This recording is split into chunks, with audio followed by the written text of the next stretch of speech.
The underground parking garage beneath Pinnacle Tower echoed with the sound of rain hammering against concrete walls. Water dripped from exposed pipes, creating a rhythm that masked footsteps in the shadows.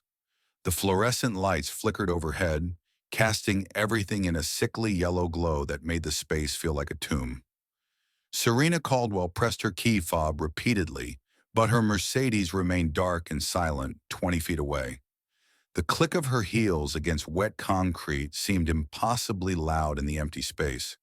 A feeling of dread crawled up her spine as she realized she wasn't alone. Three men emerged from behind concrete pillars, forming a semicircle that cut off her escape routes with practiced precision. Their faces wore the calm expression of professionals who viewed violence as nothing more than a business transaction to be completed efficiently. The tallest one stepped forward, his voice betraying no emotion. "Ms. Caldwell, you should have taken the offer." Serena clutched her briefcase tighter against her chest. The prototype inside was worth more than all their lives combined. She had spent 3 years developing Guardian, 3 years pouring her grief into code and algorithms. She would not hand it over to men in parking garages. "I don't respond well to threats." The men moved closer, tightening the circle. Serena calculated her odds. The elevator was 40 feet behind her. The emergency stairwell even farther. Her phone was buried in her purse. She had perhaps 10 seconds before they reached her. Then everything changed. A man in a worn jacket appeared from behind a concrete pillar. A small girl's hand clasped gently in his. The child couldn't have been more than 6 years old, wearing a pink raincoat and clutching a stuffed rabbit to her chest. Without warning, without hesitation, the man moved. It was like watching water flow around stones in a river. Fluid motion that seemed to bend the laws of physics. The first attacker dropped to his knees, gasping for air that wouldn't come. The second crashed into a concrete column with a sickening crack that echoed through the garage. The third tried to run but found himself face down on the wet pavement before he could take 2 steps. 10 seconds. Maybe less. The movements were unlike anything Serena had ever witnessed in her 38 years. Not the wild swings of street fighting or even the disciplined forms of martial arts she had seen in films. This was something else entirely. Efficient, precise, lethal yet restrained. Each strike targeted vulnerabilities with surgical accuracy, the kind of precision that came from years of specialized training and real-world application. The man picked up his daughter, who had watched everything with curious eyes that held no fear. Only absolute trust in her father's ability to keep the world at bay. "Are you hurt?" he asked Serena, his voice surprisingly gentle for someone who had just incapacitated 3 armed men with clinical efficiency. Before she could find words to answer, the little girl tugged at his sleeve. Her voice carried the innocent certainty that only children possess. "Daddy, that man was going to hurt the princess. But you stopped him, just like in our stories." The man's eyes met Serena's for a brief moment, and she saw something in them that made her breath catch in her throat. The bone-deep exhaustion of someone who had spent years looking over their shoulder.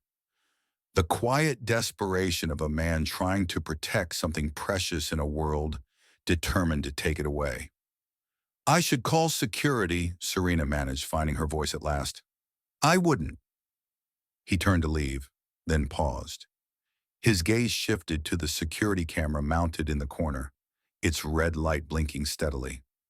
"Those cameras caught my face, didn't they?" Serena nodded slowly, still trying to process what she had just witnessed. "Some ghosts never really die," he whispered, more to himself than to her. "They just learn to live in the shadows." He adjusted his daughter on his hip, and Serena noticed him wince slightly. His free hand touched his forearm, where an old injury had apparently flared to life. In that moment of vulnerability, she saw something else. A scar. Distinctive. Familiar. She had seen that exact scar pattern before. In a classified file she had accessed 3 years ago, during her investigation into her sister's murder. A file connected to Blackstone Industries, the same company whose subsidiary had employed Derek Hollins, the stalker who had killed Margot. Before Serena could speak, before she could ask the thousand questions flooding her mind, the man disappeared into the darkness of the garage. The sound of sirens began to wail in the distance, their red and blue lights painting abstract patterns on the rain-slicked walls. Serena stood alone among the groaning bodies of her attackers, her heart pounding against her ribs. Who was he? What was he? And why did everything about him feel like a thread she needed to pull? Gideon Ashford had lived 36 years, but only the last 7 truly mattered. Every morning at exactly 6:45, he walked his daughter Rosie to school through the narrow streets of Jamaica Plain. Their footsteps created a rhythm that had become the soundtrack of his new life. The sound of their matching rain boots on wet pavement, the whisper of autumn leaves under their feet, the crunch of snow in winter. These were the only cadences that mattered now, replacing the synchronized march of boots on foreign soil that still echoed in his nightmares. The neighbors knew him as the quiet single father who worked as a chef at Murphy's Kitchen, a small restaurant where the smell of grease and coffee had long ago seeped into the walls like memories into bones. Their apartment was modest but comfortable, a second-floor walk-up in a brick building that had weathered a century of Boston winters. The living room doubled as Rosie's play space, with bookshelves carefully stocked with children's classics and educational materials. Her drawings covered the refrigerator door. Butterflies mostly. She was obsessed with butterflies. To casual observers, Gideon had created a life that appeared utterly normal. Just another single parent doing his best to raise a child in an increasingly complicated world. But even in this carefully constructed normalcy, hints of something different occasionally surfaced. The multiple locks on the doors. The way Gideon always sat with his back to the wall in restaurants. The careful scanning of any new environment before entering. The way he taught Rosie to be aware of her surroundings in a manner most parents would never think necessary for a 6-year-old. Hidden in the walls of their apartment, in places a child would never look, were 3 passports with different names, $40,000 in untraceable bills, and a Glock 19 with the serial number filed off. Insurance policies against the day his past finally caught up with his present. That evening, while Gideon prepared dinner with the same precision he once used for other tasks, Rosie sat at the kitchen table doing homework. His old Japanese santoku knife moved through vegetables with impossible grace, each slice exactly 3 millimeters thick. Rosie looked up suddenly, her pencil pausing over her worksheet. "Daddy, why do you always check the windows before bed?" Gideon's knife paused mid-slice. He had hoped she wouldn't notice. Children noticed everything. "To make sure we're safe, sweetheart." "But we are safe," Rosie spoke with the devastating logic of childhood. "Because you're here. You're like the walls around a castle. The monsters can't get in because you won't let them." Gideon felt his throat tighten. He set down the knife and turned to look at his daughter. Her dark hair was pulled back in the French braid he had woven that morning, not a single strand out of place. Her eyes held a wisdom that no 6-year-old should possess. "How did you get so smart, little one?" "Mommy was smart," Rosie said simply. "You tell me that all the time. So I must be smart too. Because I'm half her." She returned to her homework as if she hadn't just broken her father's heart and healed it in the same breath. Gideon turned back to the counter, blinking rapidly. 7 years and the grief could still ambush him without warning. Irina's smile, the way she had laughed at his terrible jokes, the weight of their newborn daughter in her arms as she pressed Rosie into his hands and told him to run. The apartment in Prague, the smell of gas, the explosion that had swallowed everything except the 2 things that mattered most. His phone buzzed, shattering the memory. Unknown number. A chill crawled down Gideon's spine before he even read the message. Nice work in the parking garage. Vance would be proud. Oh, wait, he wants you dead. See you soon, brother. CR. The name hit him like a physical blow. Vance. Colonel Marcus Vance, the architect of Shadow Unit, the man who had ordered Irina's death, the man who was supposed to have died in a helicopter crash 3 years ago.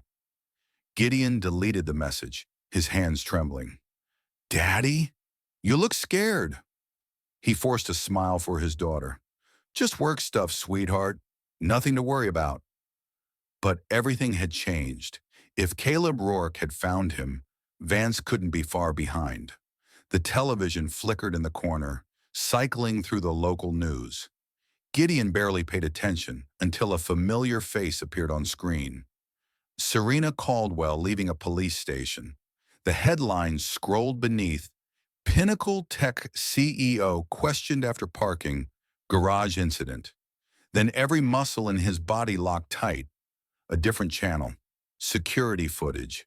The same footage that should have been secured by police. Someone had leaked it. The view count was already approaching 3 million. Comments poured in beneath the video. Speculation about the man's identity, his training, whether the whole thing was staged. 7 years of invisible existence, destroyed in a single viral moment. Another text arrived from the unknown number. Maplewood Cemetery. Tomorrow, 2 p.m. We need to talk about Vance.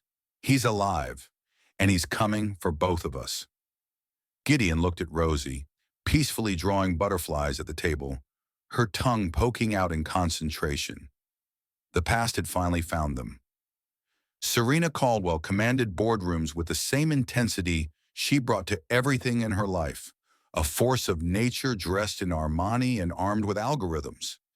At 38, she had built Pinnacle Tech from a startup in her garage to a technology empire worth $2 billion. The driving force behind everything she had accomplished was a ghost, her younger sister Margot. 10 years ago, Margot had been killed by a stalker who had tracked her through social media vulnerabilities. She had been 23 years old, brilliant, trusting. She had believed that people were fundamentally good, that the internet connected rather than endangered. She had been wrong, and that wrongness had cost her everything. The tragedy had transformed Serena from a directionless MIT graduate into a woman possessed by a singular mission. She dedicated her life to creating technology that protected rather than exposed, that shielded the vulnerable rather than empowered predators. The framed photograph on her desk showed the sisters at Cape Cod, their last summer together.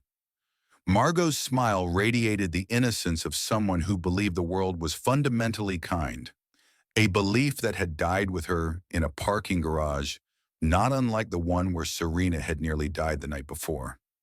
Now Serena stood in a secure room at Pinnacle Tech headquarters, watching her team of analysts peel back the layers of a mystery. What we found is more interesting for what isn't there, explained Dr. Sophia Chen, the lead data analyst. Gideon Ashford exists on paper for exactly 7 years.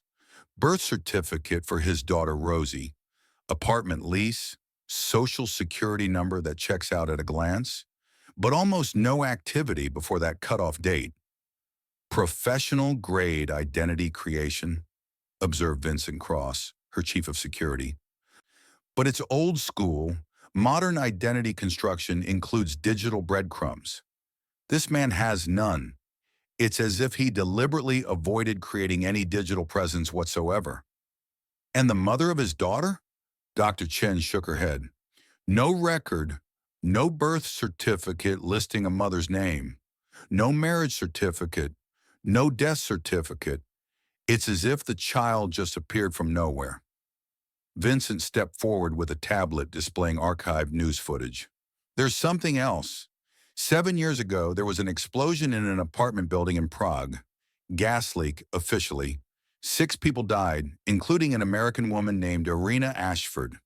He displayed a blurry photograph from a Prague newspaper. Emergency personnel at the scene.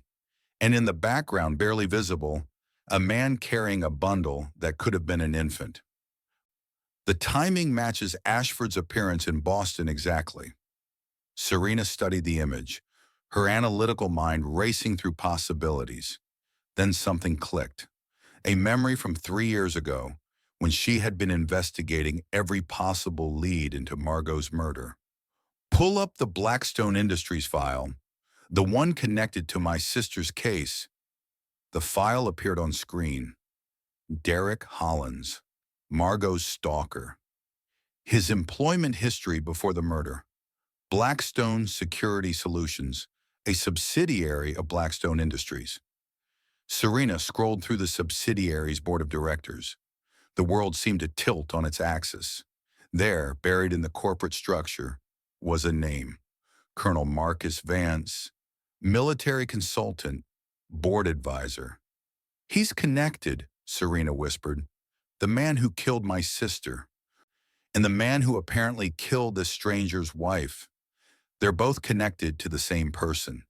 She stared at the frozen image of Gideon Ashford's face.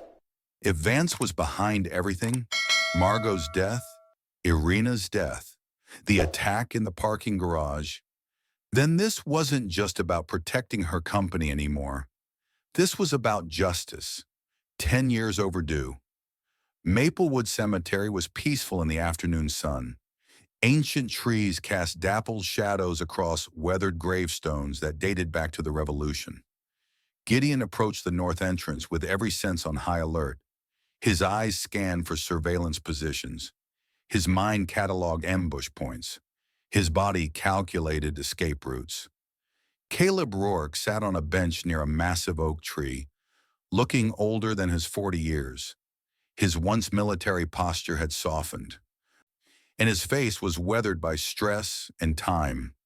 But his eyes remained the same, vigilant, intelligent, haunted. "You look good, Gideon. Civilian life agrees with you." "How did you find me?" "The viral video. Once I saw that, tracking you was just a matter of time." Caleb reached into his jacket pocket and produced a silver challenge coin, worn smooth from years of handling. The insignia was one that only 12 people in the world would recognize, the unofficial emblem of Shadow Unit. "Vance is back in play, and he's looking for you." "Vance died in a helicopter crash 3 years ago." Caleb shook his head slowly. "Vance faked his death, just like we did. He's been building a private military operation. Blackstone Industries is one of his front companies." "What does he want?" "Pinnacle Tech's Guardian AI. But more immediately, he wants you. The last loose end from Prague. The other team members? All dead. Real dead. Vance has been methodically eliminating everyone connected to Shadow Unit. You and I are the last ones left." Gideon felt the ground shift beneath him. "There's something else, isn't there?" Caleb pulled out a photograph. "I've been investigating Vance's operations for 2 years. 10 years ago, Blackstone's security subsidiary employed a man named Derek Hollins." "Why does that matter?" "Derek Hollins, the stalker who killed Margot Caldwell." The implications crashed over Gideon like a wave. Serena's sister was killed by one of Vance's men? It wasn't random. Margot Caldwell was a data analyst who discovered financial irregularities connected to defense contractors.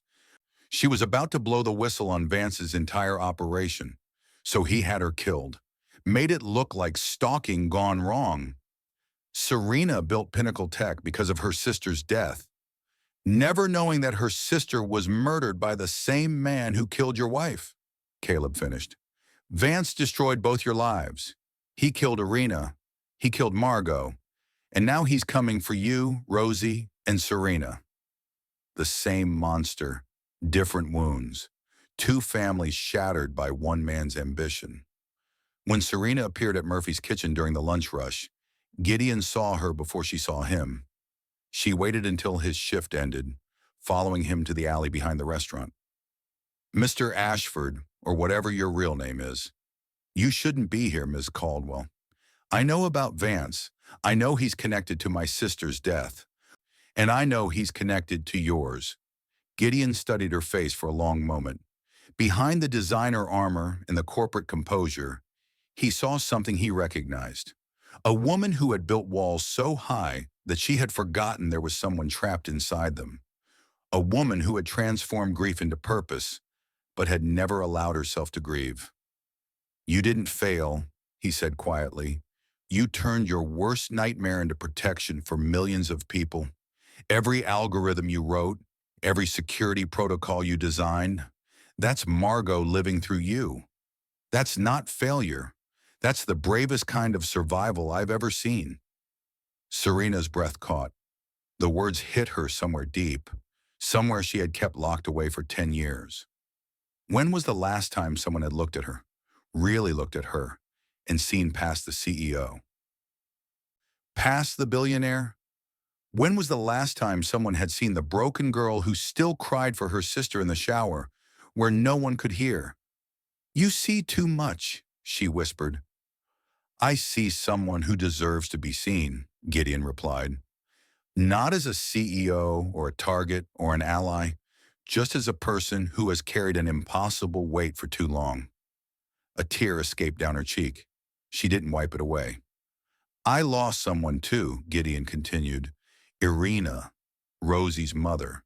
She was killed by the same man who killed your sister. The same monster destroyed both our families." The connection between them shifted, deepened. This wasn't just an alliance of convenience anymore. This was two wounded souls recognizing each other across a battlefield of shared grief. "Then we fight together," Serena said. "For Margot, for Irina, for everyone he's ever hurt." "Together," Gideon agreed. For the first time in 10 years, Serena didn't feel alone. The arrangement brought Rosie into Serena's world, and the transformation was unexpected for everyone involved. The child care center at Pinnacle Tech was filled with natural light and advanced learning stations. Rosie adapted immediately.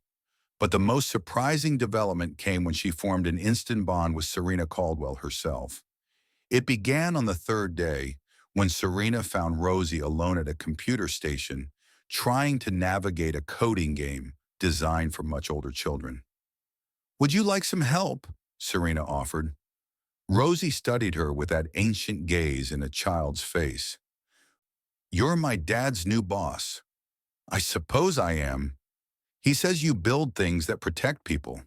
"I try to. My dad protects people too." Rosie tilted her head. "You look sad sometimes, when you think no one's looking." The observation hit Serena like a physical blow. "I lost someone I loved very much," Serena admitted, "a long time ago." Rosie nodded solemnly. "Me too. My mommy. But Daddy says she's not really gone. She's in the parts of me that are brave and smart and kind." The little girl's small fingers squeezed Serena's hand with surprising strength. "Maybe your person isn't really gone either. Maybe she's in the parts of you that help people. Every time you protect someone, she's there. Every time you build something good, she's smiling. That's not gone. That's forever." The words hit Serena like a physical force. The 6-year-old child who had lost her own mother before she could even remember her face was offering comfort that a decade of therapy had never achieved. Something cracked open in Serena's chest, a door she had kept locked for 10 years. Behind it was a tidal wave of grief she had never allowed herself to feel. And something else, something lighter, something that felt almost like hope. "How did you get so wise, little one?" Rosie shrugged. "Daddy says feelings are like butterflies. If you keep them trapped in a jar, they die. But if you let them fly, they become beautiful." Serena pulled the child into a hug, tears streaming down her face. She couldn't remember the last time she had let anyone see her broken. But this little girl had walked right through her walls as if they didn't exist. The discovery of Catherine Hayes' betrayal came on the 10th day. Gideon had been reviewing security logs when he noticed the pattern. Someone with high-level access was systematically mapping Serena's movements, her calendar, her routes, her vulnerable moments. The digital fingerprints were subtle, designed to look like routine administrative access. But Gideon recognized surveillance preparation when he saw it. Catherine Hayes, Caleb confirmed through encrypted channels, former Department of Defense consultant, board member for 3 years. She's been feeding information to Vance since before you arrived. Serena's face went pale. Catherine introduced me to half my major investors. She was at my house for Thanksgiving last year. Vance is patient, Gideon said. He plants assets years before he needs them. What do we do? Nothing. Yet, if we move against her now, Vance will know we're on to him. We let her keep feeding information, but we control what she sees. It was a dangerous game. Every piece of misinformation they fed to Catherine had to be believable. Every fake vulnerability had to look like an authentic oversight. They were laying a trap, but they were also making themselves bait.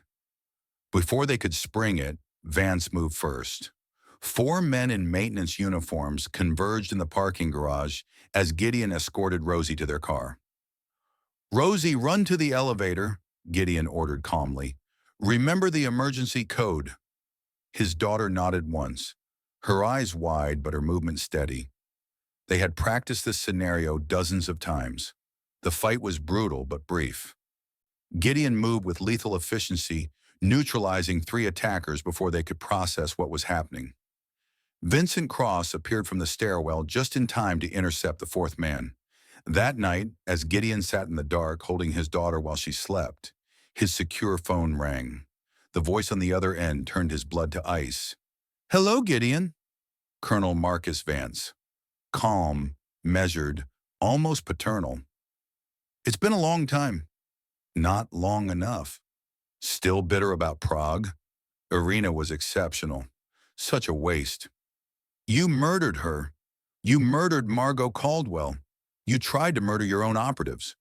Collateral damage in pursuit of greater objectives. Vance's tone remained conversational. "But I didn't call to reminisce. I'm calling about Rosie." The name of his daughter in this monster's mouth made Gideon's vision blur with rage. "Lovely child. She's currently at the Boston Children's Museum butterfly exhibit with Mrs. Rodriguez. Did you know she has a particular fondness for the blue morpho species?"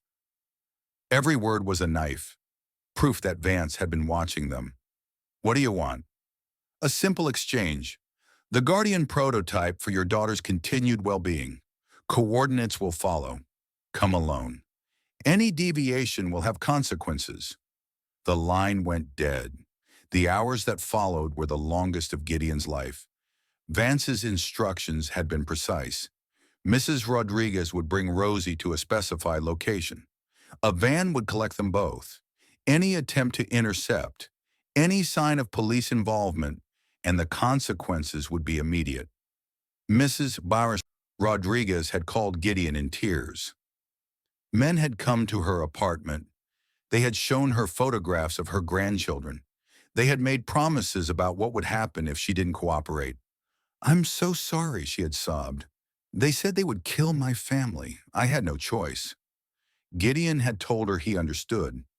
Vance had spent decades perfecting the art of leveraging innocent people against each other. By the time they had tracked Rosie's location to the abandoned shipyard, 6 hours had passed. 6 hours of planning. 6 hours of preparation.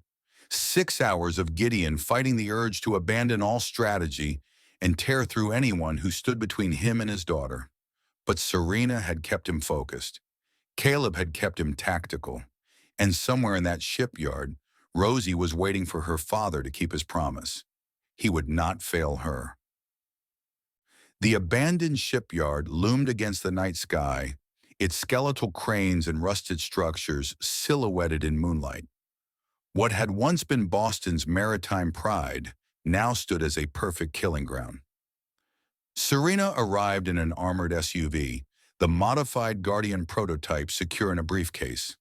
The virus hidden inside would infiltrate Blackstone servers the moment they attempted verification, flooding years of illegal operations into FBI and Interpol databases. Preston Mercer waited on the pier with 10 men, and between 2 of them stood Rosie, clutching her stuffed rabbit with fierce determination. "Ms. Caldwell, I'm glad you decided to be reasonable. Where is Vance?" Mercer's smile flickered. "Colonel Vance is monitoring remotely." A lie. "Let me see that Rosie is unharmed." Mercer gestured, and one of his men nudged Rosie forward. "Hi, Miss Serena," Rosie said with remarkable composure. "Did you bring your butterfly game? I was telling these men about butterfly migration patterns, but they don't know much about science." The mention of butterflies was code. She was being monitored but not immediately threatened. Beneath the pier, invisible in the darkness, Gideon surfaced inside a drainage pipe 50 yards from the exchange point. The flooded maintenance tunnels had been brutal to navigate, but they had provided undetected access. Through his rifle scope, he counted positions, calculated angles. The man holding Rosie's hand was left-handed. He would draw across his body, a half-second delay. He could hear Rosie's voice carrying across the water, singing the butterfly song she had composed. Everything happened in seconds. The sniper's night vision flared and died. Overwhelmed by the infrared pulse, Gideon's first shot took the left-handed man's weapon hand. The second and third shots dropped the guards flanking Mercer. Serena grabbed Rosie, pulling the child behind a concrete barrier as chaos erupted. Gideon emerged from concealment like a force of nature. This wasn't the quiet chef from Jamaica Plain anymore.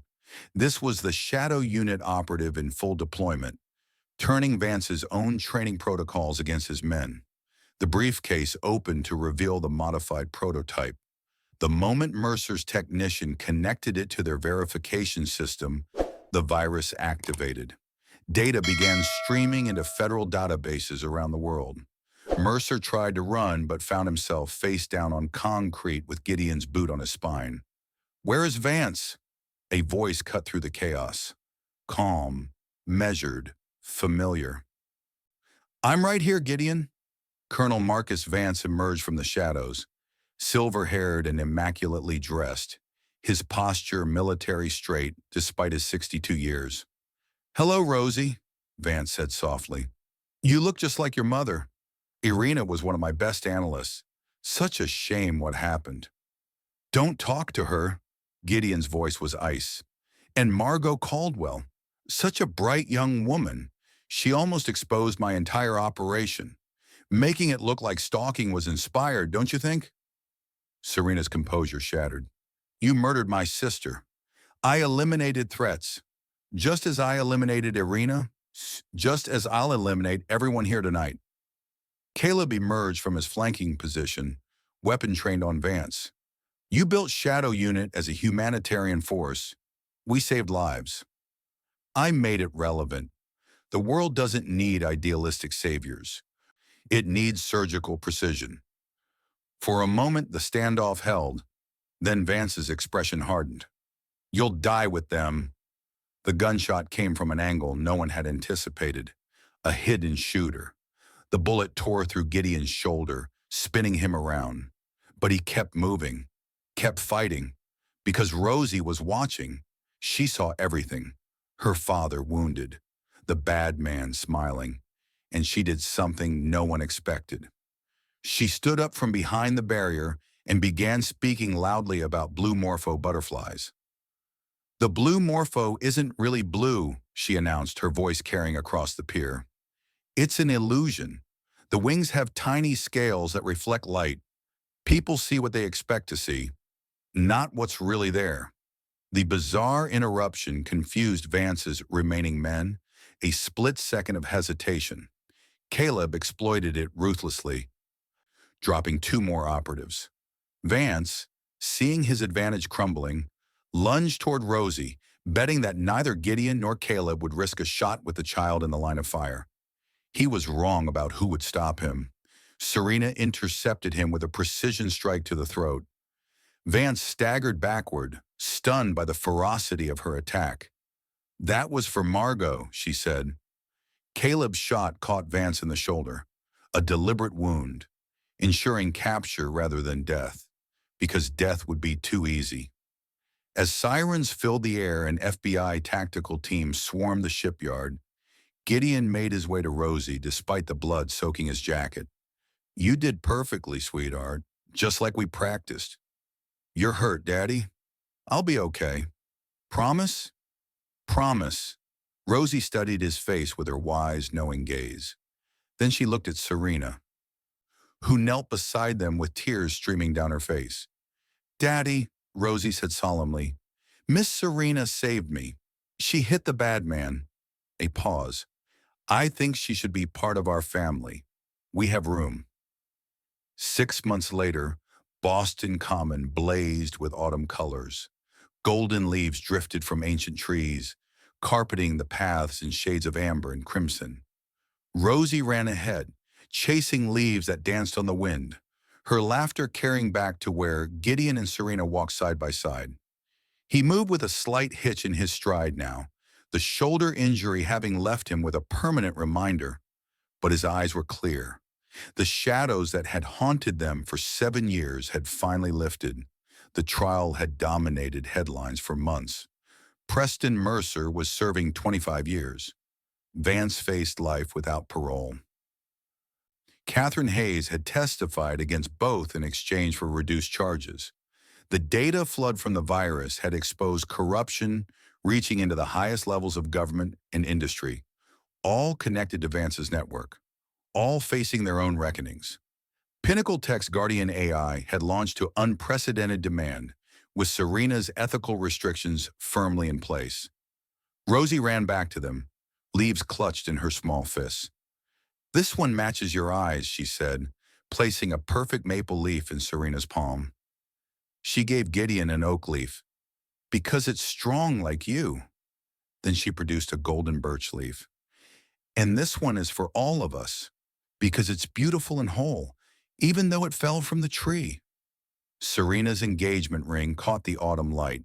3 months since he had asked her, 2 months until the wedding. She's going to be an amazing flower girl, Serena said. She's already practicing her walk and her speech. Fair warning, it's mostly about butterflies. Rosie tugged at Serena's hand. Can I call you Mom yet? The question hung in the autumn air. Serena knelt down to meet Rosie's eyes. You can call me whatever feels right, sweetheart. Mom feels right, Rosie said with simple certainty. Because you make Daddy smile, and you make me feel safe, and families are just people who choose each other. As they walked toward the common's edge, Serena paused at a familiar intersection.